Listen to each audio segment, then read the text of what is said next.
Selamat pagi Bapak Ibu Saudara yang terkasih. Kami Majelis Jemaat GKI Residen Sudirman dengan penuh sukacita menyambut Bapak Ibu dan saudara-saudara sekalian dalam ibadah minggu hari ini.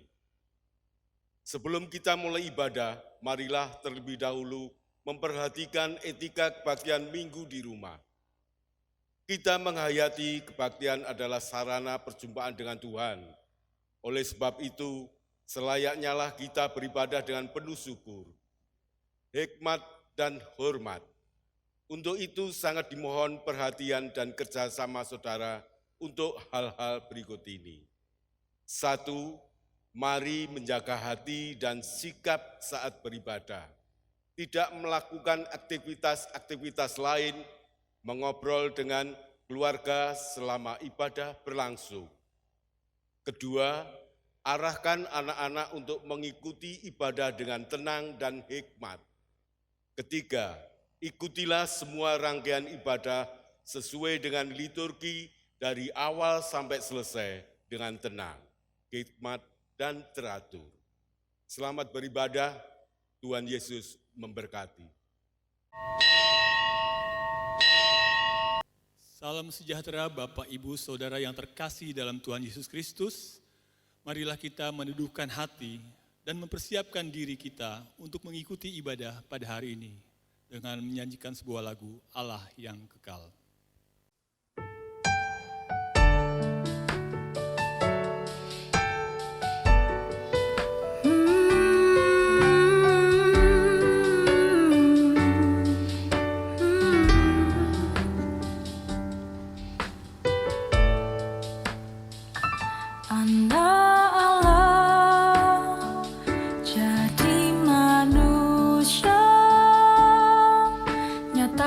Kasih ajaibnya kepadaku, dia dihina dan diterjang, dia menderita tersakiti, bahkan mati terpaku di atas salib Golgota. Dia buktikan pengorbanannya selamatkanku. Yesus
Jemaat kekasih Tuhan, marilah dengan berdiri kita sambut panggilan Tuhan dengan penuh sukacita.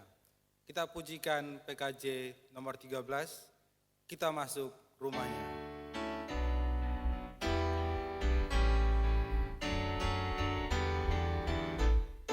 Kita masuk rumahnya, berkumpul menyembah kepadanya.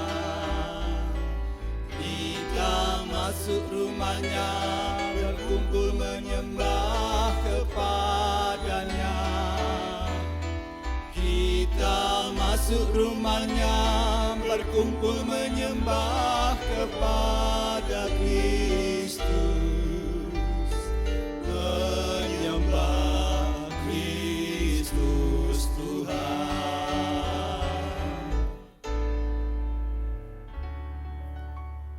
Sidang kekasih Tuhan, kita akan mulai ibadah kudus ini dengan sebuah keyakinan bahwa pertolongan kita adalah dalam nama Tuhan yang menjadikan langit dan bumi.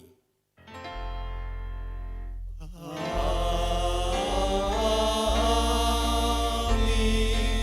amin, amin. Kasih karunia dan damai sejahtera dari Allah Bapa kita dan dari Tuhan Yesus Kristus menyertai saudara sekalian. Dan menyertai saudara juga. Sidang jemaat dipersilakan duduk kembali. Saudara-saudaraku yang terkasih di dalam Tuhan, kita sungguh boleh bersyukur kepada Tuhan. Oleh karena kita masih diberikan kesempatan untuk beribadah seperti sekarang ini. Semua itu karena kemurahan Tuhan bagi setiap kita. Saudaraku, hari ini kita akan merenungkan tema Kristus hadir memberi pengharapan di musim yang tiada pengharapan. Saudara, kiranya melalui tema ini nanti kita akan semakin kokoh berpengharapan kepada Tuhan Yesus Kristus. Apapun musim kehidupan yang kita alami. Sekarang mari kita lanjutkan ibadah kita dengan memujikan pujian berikutnya.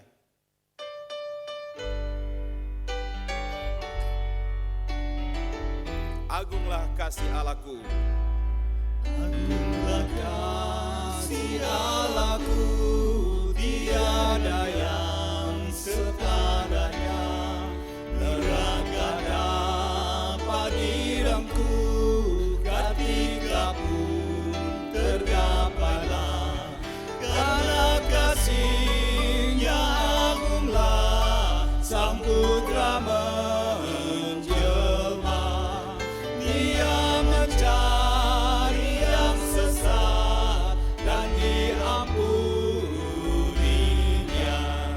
Oh, kasih Allah agunglah, tiada bandingnya.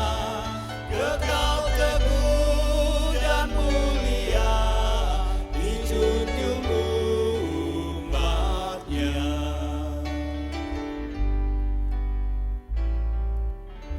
Saudara, kita memang menghayati dan menyadari begitu agungnya Allah kita itu. Tetapi di sisi lain kita juga harus menyadari dan menghayati siapakah diri kita di hadapan Tuhan. Diri kita adalah insan yang penuh keterbatasan dan penuh dengan dosa. Dan saya mau katakan keterbatasan dan keberdosaan kita tidak akan mungkin bisa bersatu dengan keagungan Tuhan. Karena ada penghalang yaitu dosa. Oleh sebab itu, sebelum kita lebih jauh masuk dalam ibadah ini, mari dengan kasih Kristus saya undang saudara-saudara untuk tundukkan hati, tundukkan kepala. Kita berdoa memohon pengampunan daripada Tuhan. Mari kita berdoa.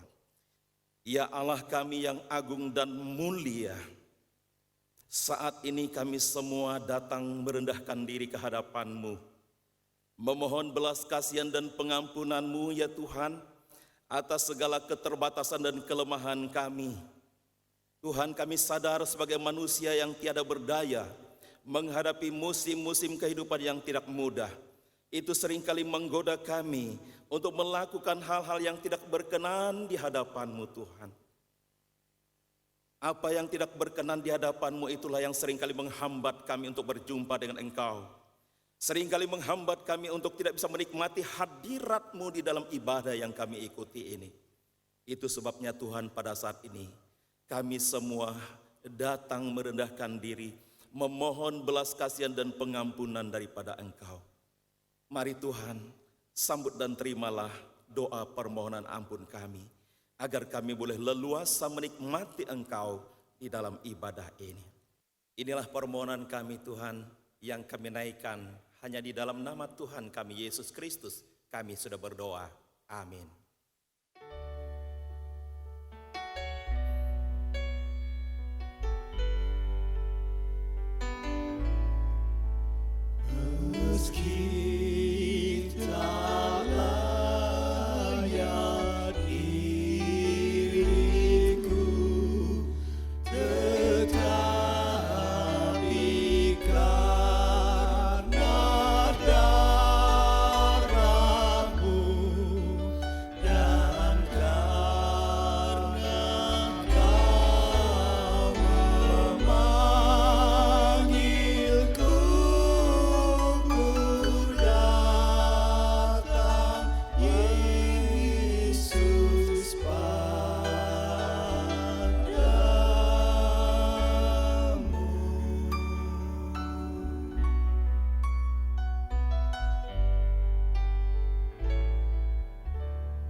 Bagi umat kekasih Tuhan yang sudah datang memohon pengampunan daripada Tuhan, saya undang untuk bangkit berdiri.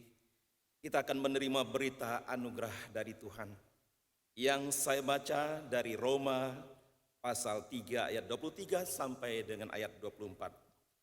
Karena semua orang telah berbuat dosa dan telah kehilangan kemuliaan Allah, dan oleh kasih karunia telah dibenarkan dengan cuma-cuma karena penebusan dalam Kristus Yesus. Demikianlah berita anugerah dari Tuhan. Syukur kepada Allah. Berikan salam damai satu dengan yang lain.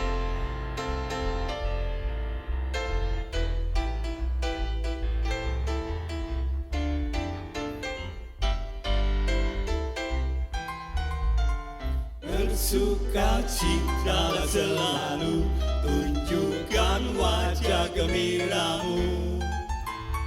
Lihat teman di kanan kiri dan di sekitarmu, berikan salam damai, karena kasih karunia serta pengampunannya diberi.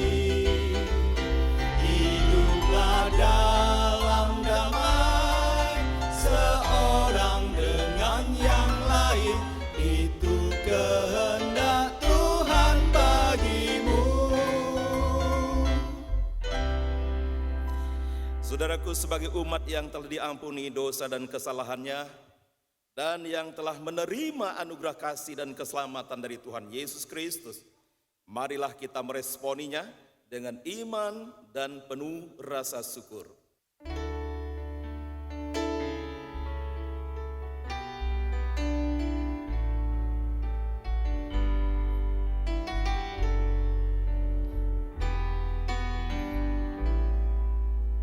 Firman-Mu berkata, Kau besertaku,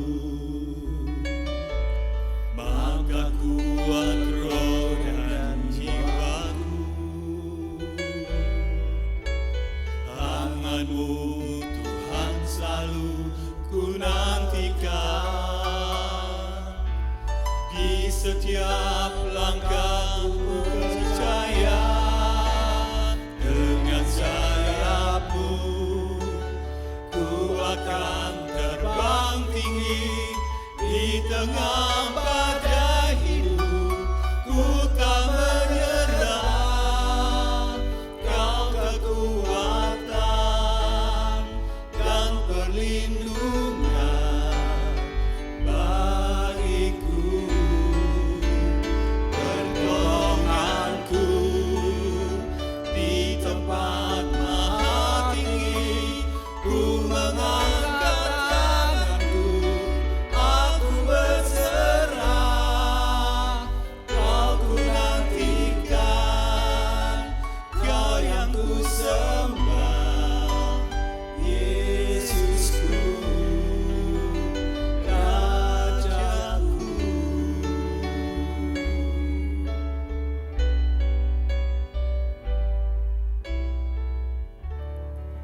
Sidang jemaat, silakan duduk kembali. Sekarang mari bersama-sama kita mempersiapkan hati sanubari kita untuk menerima pembacaan dan perenungan firman Tuhan. Mari dengan kasih Kristus saya mengajak kita berdoa. Ya Tuhan Sang Firman yang hidup, pada saat ini kami bersepakat untuk meneduhkan hati sanubari kami untuk menyambut pembacaan dan perenungan firman-Mu yang kami hayati dan yakini akan menguatkan, meneguhkan, dan mengokohkan pengharapan bagi setiap kami, khususnya di tengah-tengah di mana kami saat ini terasa kehilangan pengharapan oleh karena persoalan, masalah, pergumulan hidup yang begitu berat yang menindih kehidupan kami. Itu sebabnya Tuhan saat ini kami sungguh mengharapkan Engkau melawat menjamah kami dengan kebenaran firman-Mu Tuhan. Kami siap untuk menyambut dan menerima kebenaran firman-Mu. Berfirmanlah ya Tuhan. Di dalam nama Yesus kami semua berdoa. Amin. Bapak, Ibu, dan Saudara yang dikasih di dalam Tuhan, mari saya mengundang kita untuk membuka Alkitab kita di dalam Injil Tuhan Yesus Kristus menurut Lukas pasal yang ke-24 ayat yang ke-13 sampai dengan ayat yang ke-35. Lukas pasal 24 ayat 13 sampai dengan ayat yang ke-35. Namun saya hanya akan membacakan mulai ayat yang ke-13 sampai dengan ayat yang ke-23. Kemudian saya akan menyambung di ayat yang ke-30 sampai dengan ayat yang ke-35. Demikian bunyi firman Tuhan. Pada hari itu juga, 2 orang dari murid-murid Yesus pergi ke sebuah kampung bernama Emmaus yang terletak kira-kira 7 mil jauhnya dari Yerusalem. Dan mereka bercakap-cakap tentang segala sesuatu yang telah terjadi. Ketika mereka sedang bercakap-cakap dan bertukar pikiran, datanglah Yesus sendiri mendekati mereka, lalu berjalan bersama-sama dengan mereka. Tetapi ada sesuatu yang menghalangi mata mereka, sehingga mereka tidak dapat mengenal Dia. Yesus berkata kepada mereka, "Apakah yang kamu percakapkan sementara kamu berjalan?" Maka berhentilah mereka dengan muka muram. Seorang dari mereka, namanya Kleopas, menjawabnya, "Adakah engkau satu-satunya orang asing di Yerusalem yang tidak tahu apa yang terjadi di situ pada hari-hari belakangan ini?" Katanya kepada mereka, "Apakah itu?" Jawab mereka, "Apa yang terjadi dengan Yesus orang Nazaret? Dia adalah seorang nabi yang berkuasa dalam pekerjaan dan perkataan di hadapan Allah dan di depan seluruh bangsa kami. Tetapi imam-imam kepala dan pemimpin-pemimpin kami telah menyerahkan Dia untuk dihukum mati, dan mereka telah menyalibkannya. Padahal kami dahulu mengharapkan bahwa Dialah yang datang untuk membebaskan bangsa Israel. Tetapi sementara itu telah lewat 3 hari sejak semuanya itu terjadi. Tetapi beberapa perempuan dari kalangan kami telah mengejutkan kami. Pagi-pagi buta mereka telah pergi ke kubur dan tidak menemukan mayatnya. Lalu mereka datang dengan berita bahwa telah kelihatan kepada mereka malaikat-malaikat yang mengatakan bahwa Ia hidup." Ayat yang ke-30. Lalu Ia duduk makan dengan mereka. Ia mengambil roti, mengucap berkat, lalu memecah-mecahkannya dan memberikannya kepada mereka. Ketika itu terbukalah mata mereka dan mereka pun mengenal Dia, tetapi Ia lenyap dari tengah-tengah mereka. Kata mereka seorang kepada yang lain, "Bukankah hati kita berkobar-kobar ketika Ia berbicara dengan kita di tengah jalan dan ketika Ia menerangkan kitab suci kepada kita?" Lalu bangunlah mereka dan terus kembali ke Yerusalem. Di situ mereka mendapati ke-11 murid itu. Mereka sedang berkumpul bersama-sama dengan teman-temannya. Kata mereka itu, Sesungguhnya Tuhan telah bangkit dan telah menampakkan diri kepada Simon. Lalu kedua orang itu pun menceritakan apa yang terjadi di tengah jalan dan bagaimana mereka mengenal Dia pada waktu Ia memecah-mecahkan roti. Demikianlah Injil Yesus Kristus. Yang berbahagia adalah mereka yang membaca, merenungkan, mendengarkan dan melakukan firman Tuhan itu dalam hidup hari lepas hari. Haleluya. Haleluya, haleluya, haleluya.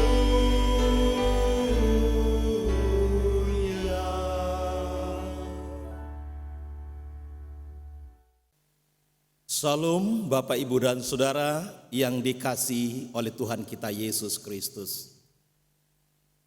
Kita bersyukur pada hari ini kita kembali boleh diperkenankan oleh Tuhan untuk bersama-sama merenungkan kebenaran firman Tuhan.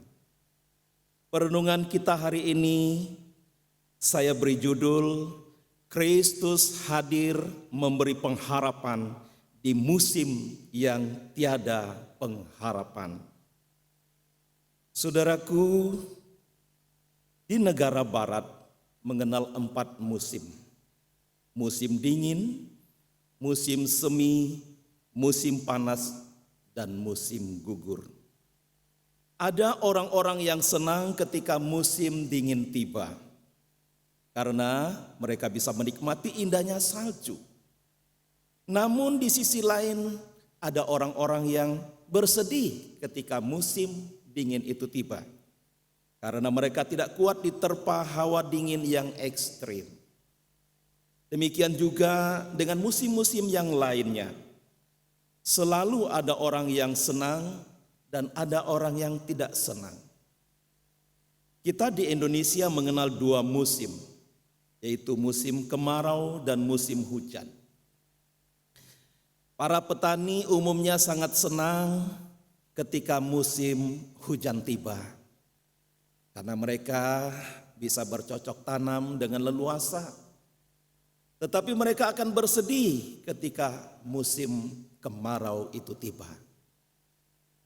Lain halnya dengan saudara-saudara kita yang tinggal di daerah yang rawan banjir. Mereka senang dengan musim kemarau, karena pasti akan terbebas dari banjir. Tetapi ketika musim hujan tiba, mereka bersusah, oleh karena mereka akan terkena banjir jika hujan turun dengan begitu derasnya. Nah, Bapak, Ibu, dan Saudaraku yang dikasihi dalam Tuhan, kecenderungan manusia memang selalu senang ketika hidupnya penuh dengan harapan, tetapi akan selalu susah ketika hidupnya diterpa oleh badai kehidupan yang seolah-olah ada ketiada pengharapan dalam hidupnya. Sejak awal tahun 2020 hingga hari ini, Bapak, Ibu, dan Saudara, seluruh dunia sedang mengalami musim pandemi virus COVID-19.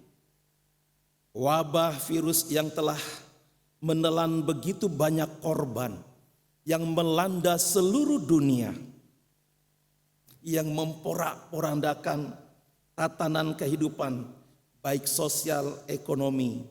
Semua orang mengalami dampak yang begitu besar itu. Berbagai upaya telah dilakukan untuk mencoba atau mengupayakan memutus rantai penyebaran virus COVID-19. Namun hingga hari ini penularan virus COVID-19 itu terus bertambah dan bertambah. Bahkan korban pun terus berjatuhan. Makin hari makin banyak. Saudaraku yang dikasihi dalam Tuhan, situasi ini tentu membuat kita hidup di dalam kecemasan, ketakutan, kekhawatiran, kegelisahan, sehingga membuat kita merasa kehilangan pengharapan dalam hidup kita. Namun puji Tuhan saudaraku, di tengah-tengah kondisi demikian, ada kabar baik bagi setiap kita, terutama setiap kita yang percaya kepada Tuhan Yesus Kristus. Melalui bacaan Injil Lukas pasal yang ke-24 ayat yang ke-13 sampai dengan ke-15, kita mendapatkan satu inti dari kehadiran Tuhan Yesus itu, yaitu Kristus hadir memberi pengharapan di musim yang tiada pengharapan. Saudaraku yang dikasihi dalam Tuhan, Lukas pasal yang ke-24 ayat 13 sampai dengan ayat yang ke-35 adalah kisah perjalanan dua orang murid Yesus, yang seorang bernama Kleopas, yang seorang tidak disebutkan namanya, karena mereka ini bukanlah murid utama atau bukan tergolong dalam murid 12 murid Yesus yang utama itu. Tetapi mereka adalah tergolong murid Tuhan Yesus karena mereka percaya dan mengikut Yesus. Saudaraku, apa yang diceritakan di dalam perjalanan itu? Mereka sedang dalam perjalanan meninggalkan Yerusalem menuju ke sebuah tempat atau sebuah kampung yang bernama Emmaus. Pertanyaannya saudara, mengapa mereka meninggalkan Yerusalem menuju ke Emmaus? Bukankah hari-hari itu di Yerusalem masih sedang berlangsung perayaan Paskah Yahudi? Keterangan itu bisa saudara perhatikan di dalam Matius 26 ayat 17, Matius 27 ayat 15 dan Yohanes 19 ayat 3. Yang menerangkan bahwa sebenarnya masih sedang berlangsung suasana perayaan Paskah Yahudi di Yerusalem. Bukankah kedua murid itu seharusnya berada di Yerusalem dan ikut merayakan bersama-sama Paskah Yahudi itu? Tetapi mengapa mereka justru meninggalkan Yerusalem menuju ke Emmaus yang dikatakan jaraknya kurang lebih 7 mil dari Yerusalem? Kalau dihitung kilometer kira-kira 10,5 kilometer dari Yerusalem menuju ke Emmaus. Sebuah jarak yang cukup untuk melarikan diri dari situasi yang tidak menyenangkan. Saudaraku yang dikasihi Tuhan, di ayat yang ke-14 sampai dengan ayat yang ke-24 menjelaskan alasan mengapa kedua murid itu pergi dari Yerusalem, yaitu karena mereka sedang mengalami kesedihan, mengalami keputusasaan, mengalami kekecewaan dan kegalauan karena kematian Tuhan Yesus yang adalah guru mereka, Tuhan mereka. Saudaraku yang dikasihi Tuhan, saya ingin mengajak kita melihat apa yang menjadi alasan mereka begitu berputus asa atas kematian Tuhan Yesus itu. Pertama, Bapak Ibu dan Saudara, bagi mereka, bagi murid-murid, Yesus adalah sosok yang sangat dikagumi dan dihormati. Karena Yesus adalah seorang nabi yang berkuasa dalam pekerjaan dan perkataan. Itu tercatat di dalam ayat yang ke-19. Yang kedua, Bapak Ibu dan Saudara, bagi murid-murid, Yesus adalah sosok yang diharapkan untuk membebaskan mereka dari belenggu penjajahan Romawi yang saat itu sedang menjajah bangsa Yahudi. Keterangan itu tercatat di dalam ayat yang ke-21. Dan yang ketiga, saudaraku, kematian Yesus menimbulkan kebingungan terkait dengan pernyataan perempuan-perempuan dari kalangan murid-murid Yesus Kristus. Ia membawa kabar bahwa mayat Yesus tidak ada di dalam kubur. Dan mereka juga melihat malaikat mengatakan kepada mereka bahwa Yesus hidup. Seperti yang ditulis di dalam ayat 22 sampai dengan ayat yang ke-23. Saudara, tiga hal itu telah menggiring murid-murid itu meninggalkan Yerusalem menuju ke Emmaus untuk melarikan diri dari kenyataan hidup yang tidak menyenangkan itu. Melarikan diri memang jalan paling mudah, dan seakan menjadi jawaban atas persoalan hidup yang berat. Oh, Bapak, Ibu, dan Saudara, bukankah ini yang sering kita lakukan?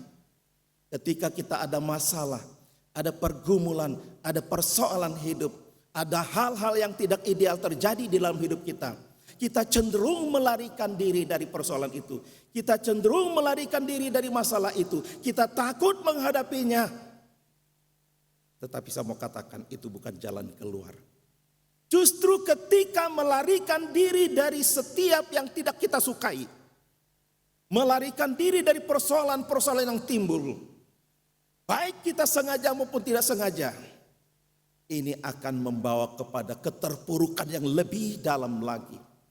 Ini akan membawa kepada kita pada situasi hidup yang lebih menyakitkan lagi.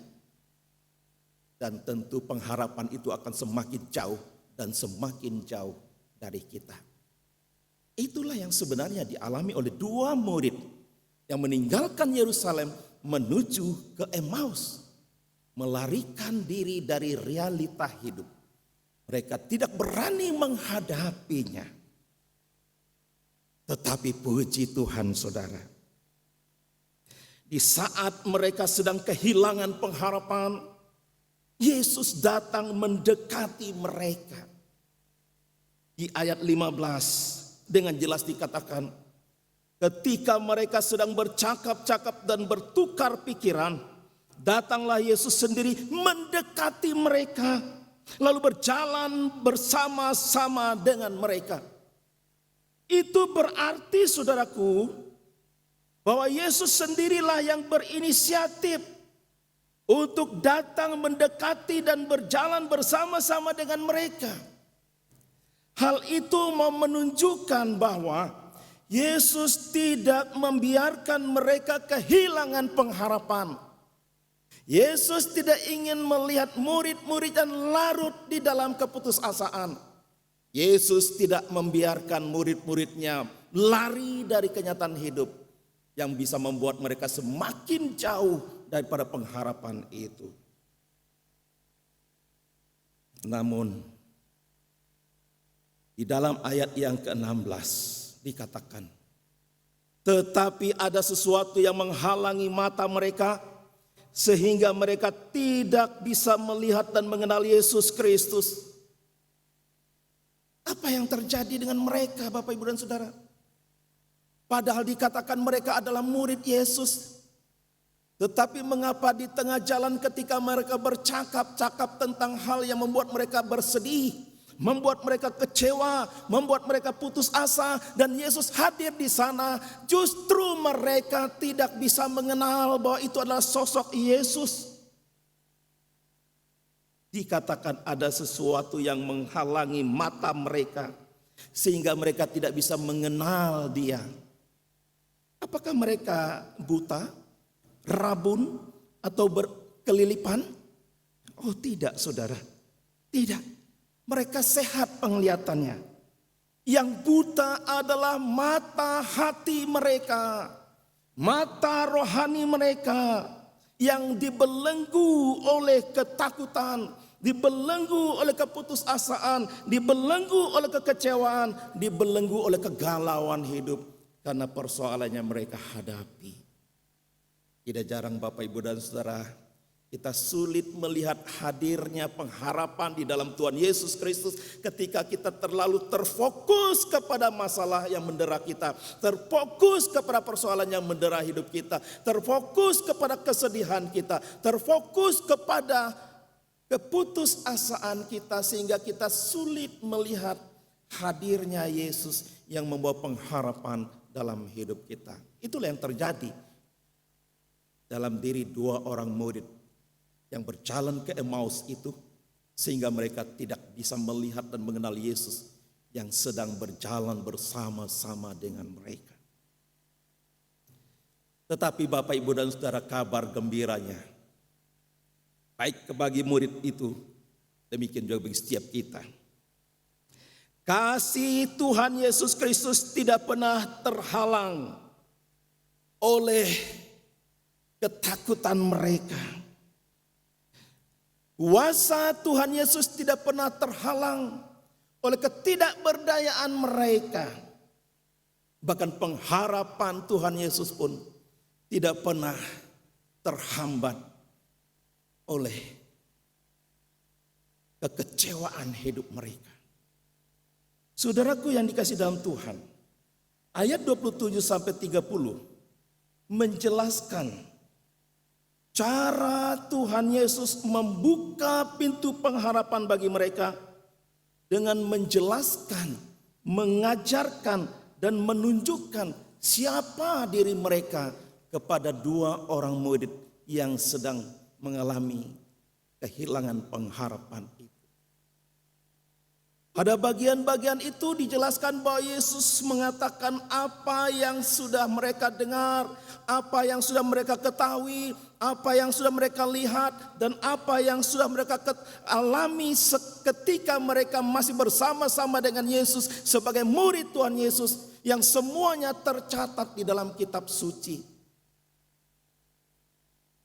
Seakan-akan Yesus mengingatkan, seakan-akan Yesus membantu mereka untuk kembali ingat kepada Tuhan Yesus yang telah menyatakan dirinya melalui karya-karya sejak bersama-sama dengan mereka sebelum Yesus mati disalibkan.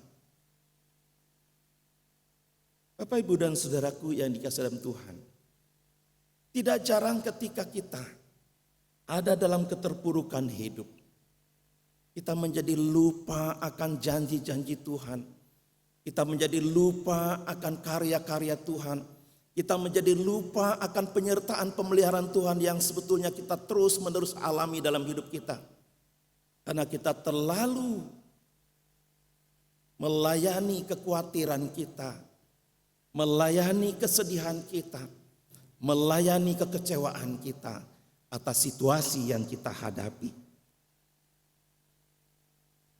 Saudaraku, yang sangat indah dan menarik di ayat yang ke-29 mengatakan bahwa murid-murid itu kemudian berkata kepada Yesus, "Tinggallah bersama-sama dengan kami sebab hari telah menjelang malam dan matahari hampir terbenam." Saudara, pernyataan itu mengisyaratkan bahwa mereka sekarang memiliki kesetiaan, ketulusan, kesungguhan, membuka hati dan mempersilakan Yesus untuk menyatakan dirinya secara leluasa kepada mereka. Ketika itulah mereka kemudian terbuka mata hatinya dan mengenal bahwa yang berada di tengah-tengah mereka adalah Tuhan Yesus Kristus yang sedang memberikan kepada mereka pengharapan baru ketika mereka kehilangan pengharapan. Saudara, buahnya di ayat 31 sampai 35, ketika mereka telah memiliki dan mendapatkan pengharapan baru di dalam Yesus Kristus, mereka tidak lagi terpuruk dalam kesedihan, tidak lagi terpuruk dalam keputusasaan maupun kekecewaan, melainkan mereka bangun dan terus kembali ke Yerusalem bergabung dengan murid-murid yang lain. Mereka membangun kebersamaan, saling menceritakan pengalaman berjumpa dengan Yesus. Hal itu pasti sangat menguatkan, sangat memotivasi, dan sangat memberikan semangat kepada sesama mereka. Bapak, Ibu, dan saudara yang dikasihi dalam Tuhan, di tengah-tengah keputusasaan, di tengah-tengah kekecewaan, di tengah-tengah ketidakberdayaan, saat ini bukalah hatimu kepada Tuhan Yesus Kristus. Dia akan memberikan pengharapan baru kepadamu. Suatu kali seorang ayah menyuruh anak-anaknya ke kebun untuk melihat pohon pir di waktu yang berbeda. Anak yang pertama diminta untuk pergi ke kebun pada musim dingin. Dan apa yang dia lihat? Dia melihat pohon pir itu sangat jelek dan bengkok. Anak yang kedua diminta untuk pergi ke kebun pada musim semi. Apa yang dia lihat? Anak yang kedua ini melihat bahwa pohon pir itu dipenuhi kuncup-kuncup hijau yang menjanjikan. Kemudian anak yang ketiga Diminta pergi pada musim panas. Ia pun melihat pohon pir itu penuh dengan bunga-bunga yang menebarkan bau yang harum. Dan anak yang keempat pergi pada musim gugur. Ia melihat pohon pir itu penuh dengan buah yang matang dan ranum. Sang ayah kemudian berkata, penglihatan kalian semuanya benar. Hanya saja kalian melihatnya dalam waktu yang berbeda. Kemudian sang ayah berpesan, mulai sekarang jangan pernah melihat kehidupan hanya berdasarkan satu musim. Ketika kamu sedang mengalami masa-masa sulit, segala sesuatu terlihat tidak menjanjikan. Yang ada hanya kekecewaan, putus asa, dan tidak ada harapan. Jangan cepat menyerah dan lari dari kenyataan tersebut, karena itu hanya akan menambah kekecewaanmu, membuat engkau tidak optimis dalam hidup. Ingatlah bahwa kamu berharga di mata Tuhan. Kerjakanlah bagianmu dengan optimis dan semangat, dan percayalah Tuhan akan mengerjakan apa yang menjadi bagiannya. Musim panas, jika kamu tidak bersabar ketika berada di musim dingin, maka kamu akan kehilangan musim semi dan musim panas yang menjanjikan harapan, dan kamu tidak akan menuai hasil di musim gugur. Saudara, kegelapan malam tidak akan seterusnya bertahan. Esok akan hadir fajar pagi yang mengusir kegelapan. Percayalah bahwa Yesus selalu menyediakan pengharapan.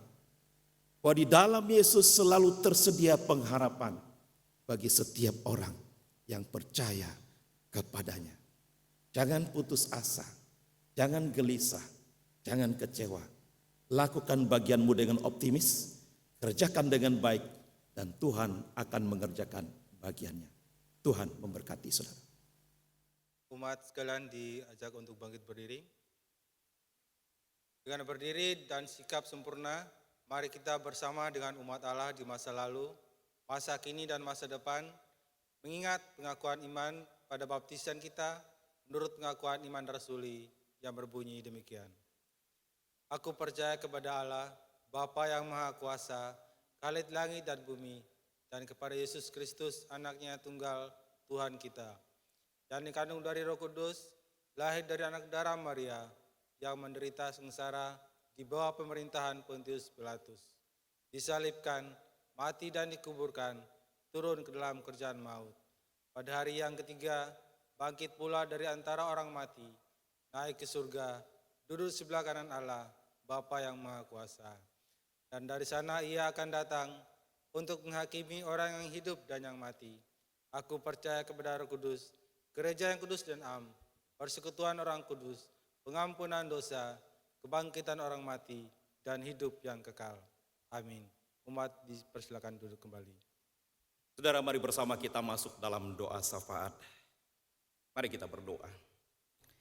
Ya Tuhan kami, yang kami sembah di dalam Tuhan Yesus Kristus, saat ini kembali kami datang merendahkan diri ke hadapan-Mu, menaikkan puji syukur, seraya menaikkan syafaat kami ke hadapan-Mu, memohon belas kasihan dan pertolongan Engkau. Tuhan, saat ini kami bersehati berdoa untuk dunia yang saat ini sedang dilanda wabah virus COVID-19, termasuk Indonesia, kota kami Surabaya. Tuhan, secara manusia kami lelah, kami tidak berdaya menghadapi semua ini. Berbagai hal telah dilakukan, baik di lingkup internasional, lingkup Indonesia, bahkan lingkup kota kami Surabaya. Tetapi nyatanya penyebaran wabah virus COVID-19 nyatanya belum berhenti juga Tuhan. Ini menunjukkan betapa kami tidak mampu menghadapi hal itu. Oleh sebab itu Tuhan, kami mohon belas kasihan-Mu, Nyatakan otoritas dan keajaiban-Mu untuk boleh membebaskan dunia ini dari wabah virus yang begitu ganas ini Tuhan. Tuhan, kami berdoa juga secara khusus untuk saudara-saudara kami, para dokter, para jururawat, mereka yang berada di garda terdepan untuk boleh merawat orang-orang yang terinfeksi virus corona. Berikan mereka kekuatan, berikan mereka kesehatan untuk boleh mengerjakan apa yang menjadi bagian mereka ya Tuhan. Kami juga berdoa untuk pemerintah Indonesia di dalam segala upaya agar memutus rantai penyebaran virus corona yang lebih besar lagi, terutama melalui pembatasan sosial berskala besar, agar apa yang dicanangkan oleh pemerintah ini boleh mendapat respon yang baik oleh umat khususnya di Indonesia ya Tuhan, sehingga penyebaran virus COVID-19 ini juga boleh terhentikan. Kami juga berdoa khususnya untuk gereja-gereja Tuhan di seluruh Indonesia. Terlebih khusus kami menyerahkan gereja-Mu, GKI Residence Dirman. Kami bersyukur Tuhan sampai hari ini pemeliharaan penyertaan-Mu masih boleh dirasakan oleh umat-Mu Tuhan. Kami berdoa supaya gereja-gereja boleh hadir sebagai pembawa damai, pembawa pengharapan di tengah kondisi situasi yang begitu berat ini ya Tuhan. Tuhan, tidak lupa kami berdoa untuk umat Tuhan, umat GKI Residence Dirman dan simpatisan yang mungkin ada di antara saudara-saudara kami saat ini mulai mengalami kesulitan, persoalan terutama terkait dengan hal-hal bersifat ekonomi, kesehatan. Mari Tuhan, Engkau berikan juga kepada mereka kekuatan, penghiburan, bahkan pertolongan. Karena kami percaya Engkau sumber kekuatan pertolongan bagi setiap kami. Kami berdoa untuk gereja-Mu, GKI Residence Dirman, di tengah kondisi seperti ini Tuhan. Biarlah gereja-Mu tetap boleh menjadi saluran berkat Tuhan bagi umat Tuhan, bagi siapapun yang membutuhkan, sesuai dengan kemampuan yang Kau berikan bagi gereja-Mu Tuhan. Terima kasih Tuhan, kami menyerahkan untuk setiap kami, kesehatan kami, ke dalam tangan pengasihan-Mu. Kiranya Engkau yang melindungi dan memelihara kami senantiasa. Tuhan, ini harapan doa sembahyang kami. Ini kerinduan kami ya Tuhan, yang kami naikkan hanya di dalam nama Tuhan kami Yesus Kristus, Tuhan yang telah mengajarkan kami berdoa. Bapa kami yang di surga, dikuduskanlah nama-Mu, datanglah kerajaan-Mu, jadilah kehendak-Mu di bumi seperti di surga. Berikanlah kami pada hari ini makanan kami yang secukupnya, dan ampunilah kami akan kesalahan kami, seperti kami juga mengampuni orang bersalah kepada kami. Dan janganlah membawa kami ke dalam pencobaan, tetapi lepaskanlah kami daripada yang jahat, karena Engkau-lah yang punya kerajaan, dan kuasa, dan kemuliaan, sampai selama-lamanya. Amin. Marilah kita memberikan persembahan kepada Allah dengan mengingat firman Tuhan. Dalam kitab Mazmur 30 ayat 5 yang berbunyi, nyanyikanlah Mazmur bagi Tuhan, hai orang-orang yang dikasihinya, dan persembahkanlah syukur kepada namanya yang kudus. Dengan penuh rasa syukur dan kerendahan hati, mari kita memberikan persembahan yang terbaik untuk kemuliaan Tuhan. Mari beri persembahan.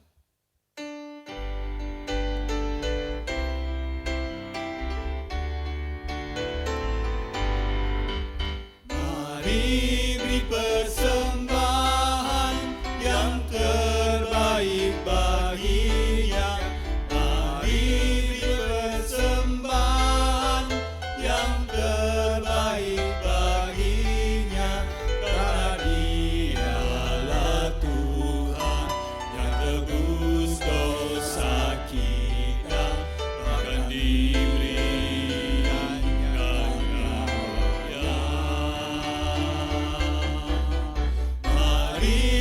persembahan yang terbaik baginya. Mari beri persembahan yang terbaik baginya. Kami mohon jemaat untuk bangkit berdiri. Mari kita bawa persembahan ini dalam doa. Bapa Tuhan kami surgawi, puji syukur kami naikkan ke hadirat Engkau, karena kami percaya Tuhan bahwa dalam keseharian hidup kami, Engkau senantiasa memberikan berkat bagi kami, berkat jasmani maupun berkat rohani. Ya Tuhan, kiranya persembahan ini boleh kami berikan dengan sukacita dan syukur kami untuk pekerjaan pelayanan di gereja kami yang bermanfaat bagi jemaat dan bagi masyarakat sekitar. Terpujilah Engkau Allah Tuhan Bapa kami, di dalam nama Tuhan Yesus kami berdoa. Amin. Saudara-saudaraku yang dikasihi oleh Tuhan Yesus Kristus, marilah kita melanjutkan hidup dengan penuh semangat dan keyakinan bahwa Tuhan Yesus yang hidup itu akan senantiasa mencurahkan rahmat dan kasih-Nya kepada kita. Mari kita pujikan NKB 89.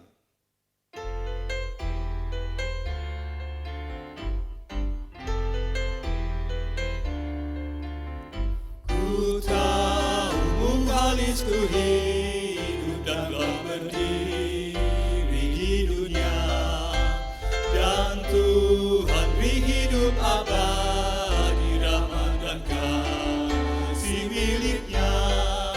Ku tahu Yesus itu hidup, telah berdiri di dunia, hidup abadi diberinya, rahmat dan kasih milik-Nya.